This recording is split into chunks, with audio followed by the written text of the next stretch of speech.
Good morning, everyone. I'm so honored to be with you today, and I believe you didn't just tune in by accident. I believe this is a divine appointment. God knew you would be right here, right now. And I believe He has something special to say to you. You see, so often in life, we try to figure everything out. We work harder, we plan more, we strive to control every outcome. And while, yes, it's good to be responsible, it's also easy to carry burdens we were never meant to carry. Some of you are tired not because of what you're doing, but because of what you're trying to control. But friend, I want to remind you today there's power in surrender, not giving up, not defeat, but surrendering to the God who created you, who knows every detail of your life, who sees the end from the beginning. When you let go of your plan and trust His, when you say, God, I may not understand it, but I trust you, that's when things begin to shift. That's when God can step in and do what you couldn't do on your own. You may feel like nothing's changing, like your prayers haven't been answered, but can I tell you, God is a God of sudden lies. He's the God who shows up unexpectedly, the God who turns things around overnight. You're closer than you think. That breakthrough, that healing, that open door is not far off. But it often comes after the surrender. So today I want to talk to you about what happens when you stop trying to force it and instead trust the one who's already working behind the scenes. Because when you surrender to God, He just might surprise you very soon. Surrender is not weakness, it's trusting God's strength over your own. That is a truth many people misunderstand. We live in a world that teaches us to be strong, to fight for control, to be independent and self-reliant. From a young age, we're told that we need to have all the answers, make things happen, and carry the weight of responsibility on our shoulders. And while there is a time and place for hard work and personal responsibility, there comes a point when trying to do everything in our own strength only leaves us weary, frustrated, and discouraged. That's because we were never meant to carry the full load of life by ourselves. We were designed to walk in partnership with our Creator. Surrendering to God isn't about giving up, it's about giving over. It's saying, God, I'm done trying to figure this out all on my own. I'm done trying to manipulate the outcome. I trust that you know better than I do. And I'm placing this in your hands. It's not weakness to admit you need help, it's wisdom. Real strength is found in recognizing your limits and relying on the one who has none. The world may see surrender as a form of defeat, but in the kingdom of God, surrender is actually the beginning of victory. It's where breakthroughs happen. It's where peace is restored. It's where the impossible becomes possible. Many times people say they're trusting God, but deep down they're still trying to control every outcome. They're still carrying the stress, still losing sleep, still trying to force something to happen. But the truth is, you can't truly surrender and still stay in control at the same time. Surrender means letting go of the need to understand it all, to fix it all, to figure it all out. It means saying, God, I trust you even when I can't trace you. I believe in your plan even when it doesn't match mine. I choose to rest in your promises even when the circumstances say otherwise. There are times when we surrender and nothing seems to change right away. It's in those moments that faith is truly tested. Because surrender is not a one-time event. It's a daily posture. Every morning you have to say, Lord, I'm giving this day to you. I'm trusting you with my children, my job, my finances, my health. I'm not going to let fear or worry take over. I'm walking in your strength today, not mine. It's amazing how much lighter life becomes when you stop trying to control everything. The anxiety lifts, the burden eases, the peace of God begins to flood your heart. Some of the most powerful people in the Bible were those who surrendered. Think about Moses. He didn't feel qualified, didn't think he had what it took. But when he surrendered, God used him to part a sea. Think about David. He was overlooked, underestimated, but when he surrendered, he became a king after God's own heart. And think about Jesus himself in the Garden of Gethsemane, prayed, not my will, but yours be done. That was the ultimate act of surrender, and it changed everything for all of humanity. You see, surrender isn't just for the moments when life is falling apart. It's also for the moments when everything seems to be going right. Even in success, we need to surrender. Even in blessing, we need to say, God, this is yours. I wouldn't be here without you. Lead me forward. Show me what you want to do next.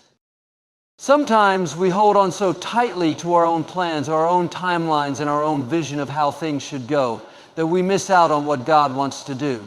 But when we let go, when we release the grip and open our hands, that's when God can fill them with something new. It might not be what we expected, it might not come how, or when we imagined, but it will be what we need, because God sees the bigger picture. He knows what's up ahead. He sees the detours and the dangers and the opportunities that we can't see. When we surrender, we allow Him to guide us safely, powerfully, and purposefully through every season of life. God's timing is not always logical, but it's always perfect. This is one of the most difficult truths to embrace when we're walking through seasons of waiting, uncertainty, or frustration. We want answers now. We want solutions on our schedule. We want doors to open when we knock, not when God says they're ready. But the more you walk with God, the more you realize that His ways are not our ways, and His timing rarely lines up with our own. That doesn't mean He's late. That doesn't mean He forgot. It simply means He's operating from a perspective we can't see. He knows the end from the beginning, and He's not bound by human clocks or calendars. Sometimes we assume that if something hasn't happened yet, then maybe it never will. We get discouraged, start questioning ourselves, even questioning God. We say things like, why hasn't this worked out yet? Or, God, I thought you promised me more than this. But the truth is, delay doesn't mean denial. Just because it hasn't happened yet doesn't mean it's not on the way. What feels like a setback might actually be a setup for something greater. What seems like silence may be a season of preparation. When God says wait, it's not punishment, it's protection. He's aligning the pieces, preparing the people, setting the stage for a bigger breakthrough than you were expecting. Throughout Scripture, we see this pattern again and again. Abraham was given a promise, but he waited decades before Isaac was born. Joseph had dreams of leadership, but he went through betrayal, slavery, and prison before he ever stepped into Pharaoh's palace. David was anointed king, but he spent years running from Saul before he ever wore the crown. What all of them had in common was trust. They didn't understand the delays. They didn't always feel hopeful in the moment, but they stayed faithful. They kept honoring God, even when it looked like nothing was happening. And in the end, God's timing proved perfect. It didn't come too soon. It didn't come too late. It came exactly when it was supposed to. In our lives, we need to adopt the same kind of trust. When the job offer hasn't come, when the relationship hasn't worked out, when the healing hasn't manifested, when the door still looks closed, it's easy to grow impatient, easy to let discouragement take root. But that's when we remind ourselves God is still working. Even when we can't see it, He's moving. Even when we don't feel it, He's planning. There are divine connections, opportunities, and blessings being arranged behind the scenes that we know nothing about yet. What we call waiting, God calls preparation. What we see is stuck.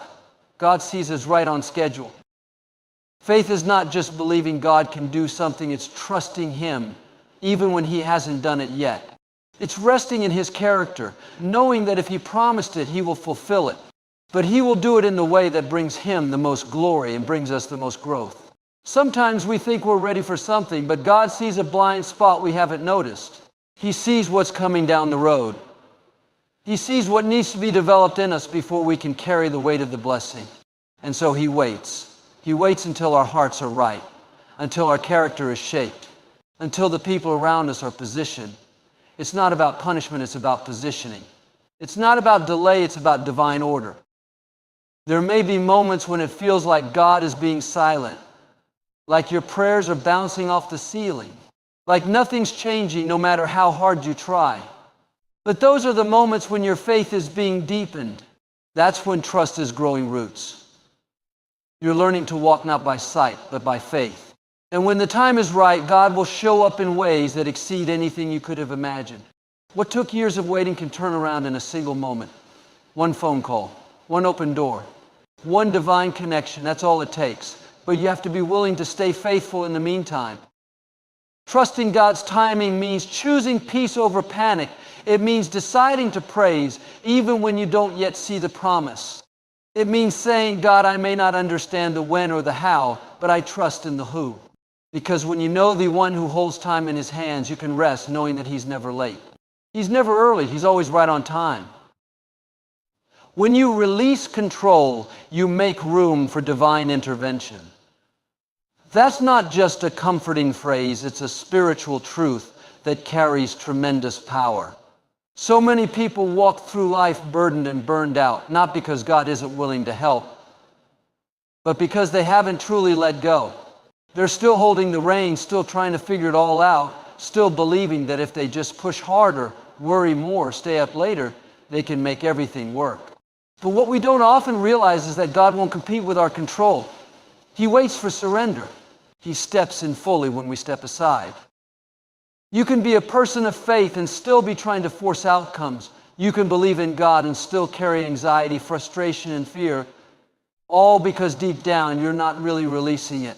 You've prayed, but you're still obsessing over the details. You've said, God, I trust you, but you're still checking your bank account every hour, still trying to manipulate relationships, still making backup plans in case God doesn't come through.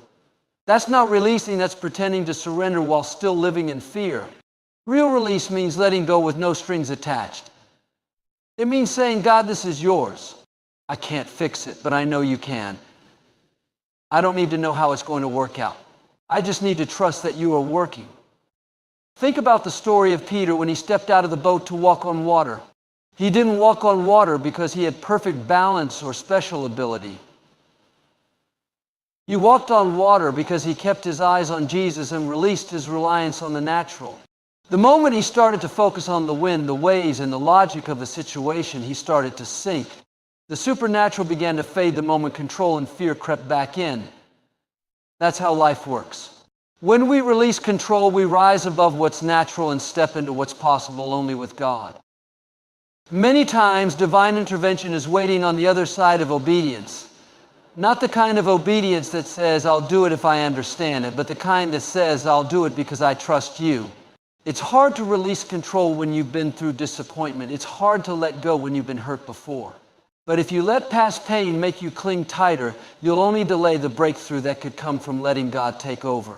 Surrender doesn't mean everything will feel easy. It means you've shifted the weight of responsibility from your shoulders to His. There's something powerful that happens when you stop trying to control the timing, the process, and the outcome. You give God space to move in ways you could never orchestrate on your own. He begins to open doors you didn't even knock on. He begins to align people and resources you never could have found yourself. He begins to orchestrate events that are so beyond your ability that when it happens, the only explanation will be God did this.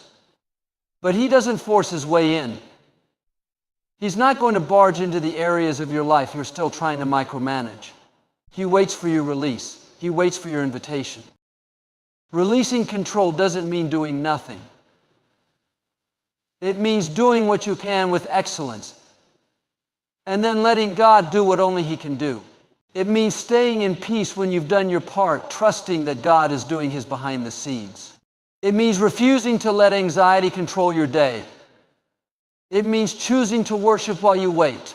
It means believing that even though you don't see how it could happen, you serve a God who specializes in the impossible. Sometimes the most powerful prayer you can pray is simply, God, I'm tired of trying to carry this. I put it in your hands. There may be things in your life right now that you've been wrestling with, trying to manage or fix or force. You've done everything in your power, but it still hasn't changed. Maybe that's because God is waiting for you to release it. Not halfway, not conditionally, fully. Open your hands, take your foot off the gas. Step back and say, God, you know better. You see farther. You love me more than I even love myself. That's where divine intervention is born, not in striving, but in surrender, not in perfection, but in trust. When you release control, you position yourself for God to take over in ways that will leave you in awe of what only He could do. Faith doesn't mean having all the answers.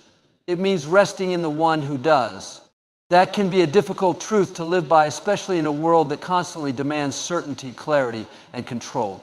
From the time we're young, we're taught to figure things out, to plan our future, to anticipate every possibility, and to have a backup plan for the backup plan.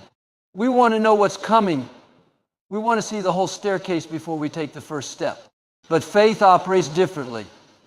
Faith invites us into a space where we don't see the whole picture, but we trust the artist. We don't know the end of the story, but we trust the author. We may not understand the path, but we trust the shepherd. There's something deeply freeing about realizing you don't have to figure it all out. You don't have to know what's going to happen tomorrow, or next month, or next year. You don't have to carry the burden of having all the answers because you serve a God who already knows. He sees what you don't see. He understands what you can't comprehend. And He's working things out for your good, even when it looks like nothing is moving. That's what faith is. It's trusting God's character even when you can't trace His hand. It's believing He is good even when life doesn't feel good.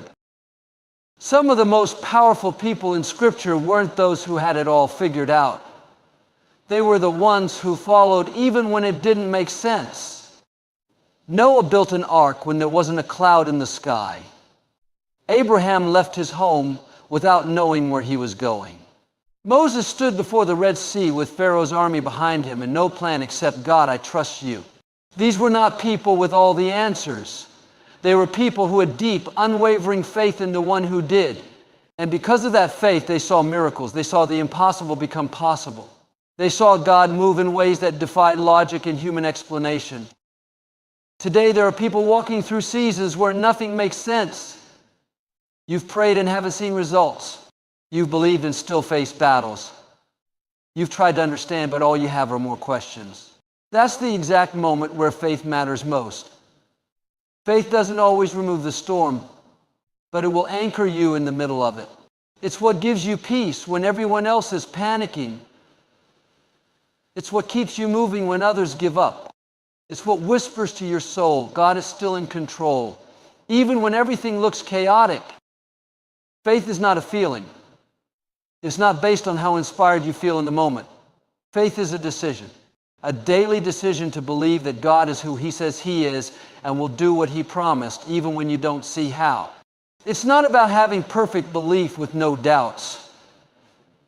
It's about choosing trust over fear, choosing hope over despair, choosing to rest in the presence of God instead of trying to figure out everything in your own mind. It's waking up in the morning and saying, God, I don't know what today holds, but I trust that you're holding me. Sometimes we confuse peace with understanding. We think we'll have peace when we understand everything, but real peace doesn't come from understanding. It comes from trusting. That means you can have peace in the unknown. You can have peace in the waiting.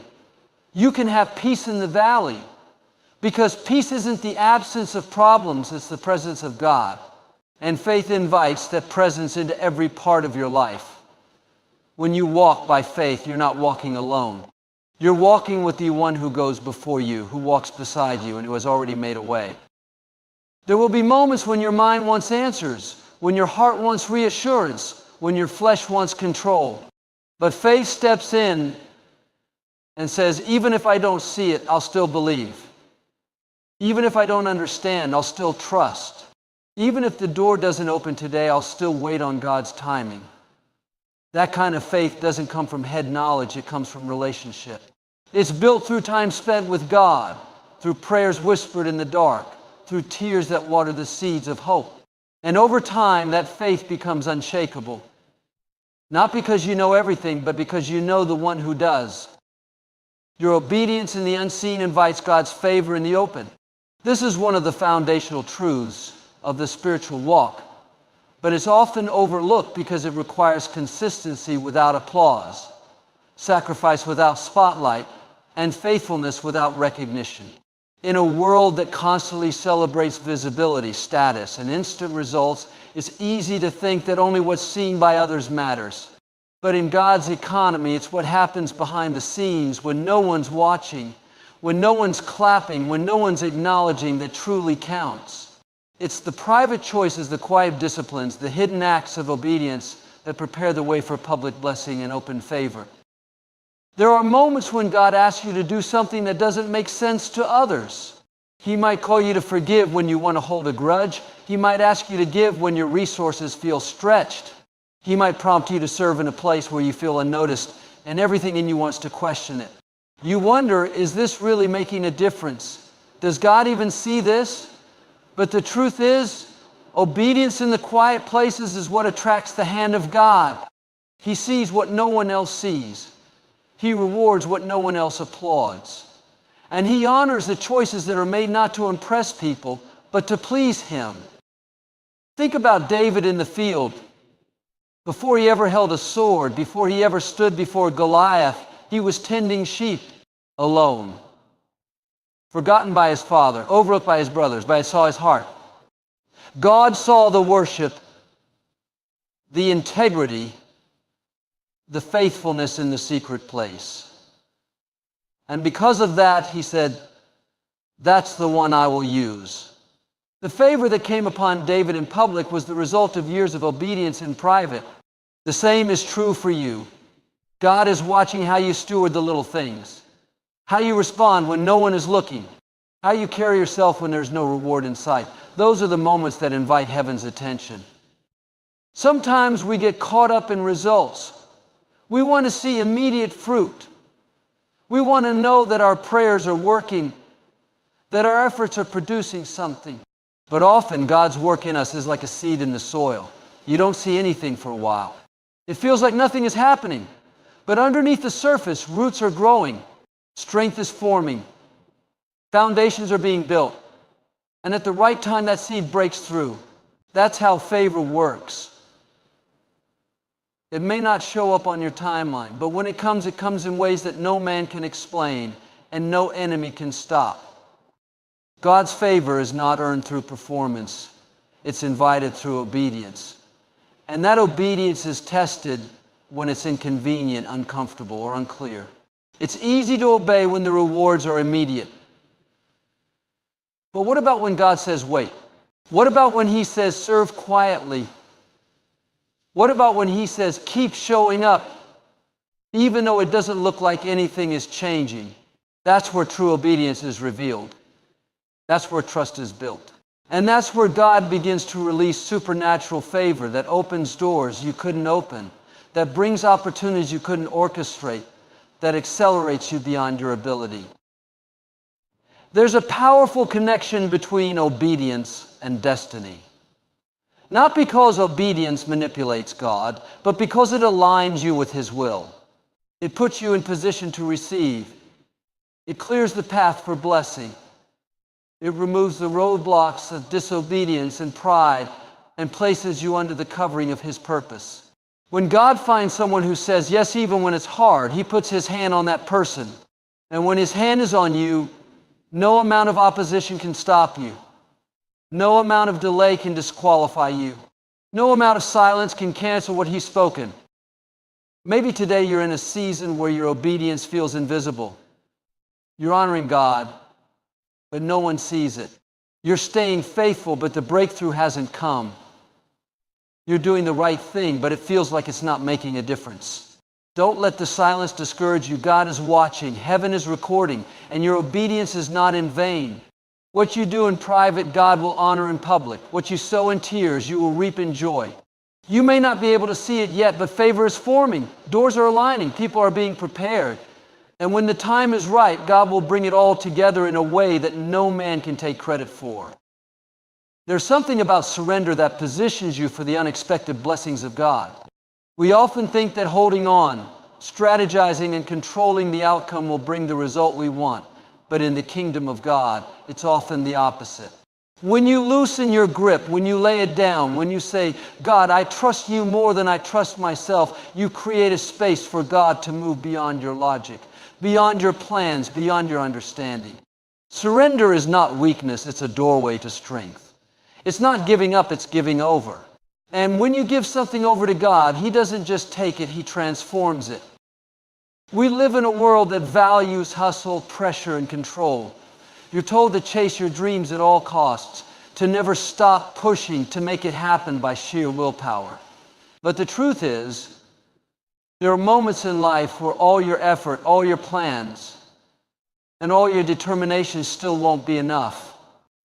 That's not failure, that's a divine setup. It's in those moments when you realize that the breakthrough isn't going to come from striving, it's going to come from surrender. That job promotion, that healing, that restored relationship, that direction you're praying for, it's not going to be unlocked by more anxiety or stress. It's going to be unlocked by saying, God, I can't do this without you. There are blessings God has for you that are currently being held back. Not because you're not praying enough or working hard enough, but because you haven't surrendered fully. You've given God parts of the situation, but you're still managing the rest. You said, Lord, have your way, but you're still trying to orchestrate the outcome behind the scenes. That's not full surrender, that's selective trust. But God doesn't respond to partial trust. He responds to full-hearted surrender. When you truly let go, when you give Him every piece of the puzzle, that's when He starts to put things together in ways you could never imagine. Some of the greatest moves of God in your life will come on the heels of surrender. Think about Jesus in the Garden of Gethsemane. He was facing the cross, the weight of the world on His shoulders. He said, Father, if there's another way, let this cup pass from me. That was the human side, wrestling with the pain ahead. But then He said, nevertheless, not my will, but yours be done. That moment of surrender changed the course of human history. Your surrender may not be global, but it will be deeply personal. It will unlock a level of favor, peace, and breakthrough you never thought possible. But it starts with letting go of your will and embracing God's. We often say we want God's will, but do we trust it when it doesn't match ours? Do we believe that He's with even when His path is different than the one we imagined? Surrender means choosing to trust even when you don't agree. It means following even when it's uncomfortable. It means saying yes to God even when it means saying no to your own desires. And that's not easy. That's why surrender is a daily decision, not a one-time event. Every day you wake up and say, God, I give you this day. I give you my plans. I give you my fears. I give you my goals. Lead me and I'll follow. And here's the beauty of it. God never takes something from you without giving something better in return. It may not look the same. It may not come the way you expected. But what God gives in exchange for surrender is always greater than what you gave up. He gives peace instead of pressure. He gives direction instead of confusion. He gives favor instead of frustration. And sometimes He surprises you. Out of nowhere, He opens a door you weren't even knocking on. He sends an answer to a prayer you almost gave up on. He brings a blessing that doesn't make sense on paper. That's what happens when you surrender. You make room for the supernatural. So many people are living stuck, not because God isn't willing, but because they haven't surrendered. They're praying for change, but holding on to control. They're asking for blessing, but refusing to release their version of how it should happen. But when you release it fully, completely, wholeheartedly, you invite the God of surprises to take over. And when He takes over, He doesn't just meet expectations, He exceeds them. He goes beyond what you prayed for. He moves suddenly, supernaturally, undeniably. All He's waiting for is your surrender.